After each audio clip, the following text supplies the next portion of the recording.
Hero Vishal త్వరలోనే పెళ్లిపేటలు ఎక్కబోతున్నాడు. నటి సాయి ధన్వికను వివాహం చేసుకోబోతున్నాడు. దీనిపై వారు అధికారికంగా ప్రకటన చేశారు. పెళ్లి డేట్ను కూడా సైతం అనౌన్స్ చేసేశారు. ఆగస్టు 29న వీరి పెళ్లి జరుగుతుందట. సాయి ధన్విక తాజా తమిళ సినిమా యోగిదా చెన్నైలో జరిగిన ఈ మూవీ ఆడియో లాంచ్ ఈవెంట్లో విశాల్ సాయి ధన్విక కలిసి వచ్చారు. అదే వేదికపై పెళ్లి గురించి అధికారికంగా ప్రకటించేశారు. హీరో విశాల్ సాయి ధన్విక వివాహం చేసుకోబోతున్నారంటూ కోలీవుడ్లో ప్రచారం జరుగుతుంది. ఇప్పుడు ఆ ప్రచారమే నిజమైంది. ఈ ఇద్దరు కొన్ని నెలల క్రితమే పరిచయం ఏర్పడింది. ఆ పరిచయం ప్రేమగా మారింది. కబాలీ సినిమాలో రజనీకాంత్ కూతురి పాత్రలో ధాన్విక నటించింది. తెలుగులో శికార్ సినిమాతో టాలీవుడ్కి పరిచయమైంది.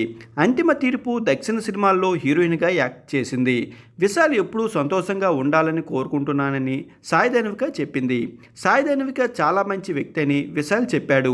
ఇద్దరూ అద్భుతమైన జీవితాన్ని ప్రారంభించబోతున్నారు.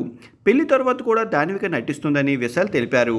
కొన్ని నెలల క్రితమే మేము ఒకరితో ఒకరు మాట్లాడుకోవడం మొదలుపెట్టాం.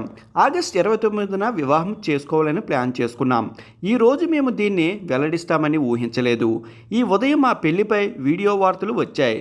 దాంతో ఇకపై దాచుకోవడానికి ఏమీ లేదని అంతా ఓపెన్గా చెప్పేశాం. ఇంకిప్పుడిక దాచుకోవడానికి ఏమీ లేదు అని సాయి ధన్విక చెప్పేసింది. మే 11న తమిళనాడులో విలప్పురంలో జరిగిన అందాల పోటీలో హాజరైన విశాల్ సడన్గా కుప్పకూలిపోయాడు. దాంతో విశాల్ అభిమానులు ఆందోళనకు గురయ్యారు. యోగిడా ఆడియో లాంచ్లో ఈవెంట్లో విశాల్ చాలా సంతోషంగా ఆరోగ్యంగా కనిపించాడు. దీంతో ఫ్యాన్స్ ఖుషి అవుతుండగా కాగా విశాల్ పెళ్లి గురించి గతంలో అనేక ప్రచారం జరిగాయి. వరలక్ష్మి శరత్ కుమార్ని విశాల్ పెళ్లి చేసుకోబోతున్నారని, ఒకసారి అయితే అభినయ్ను విశాల్ వివాహం చేసుకోబోతున్నారని మరొకసారి ప్రచారం జరిగింది.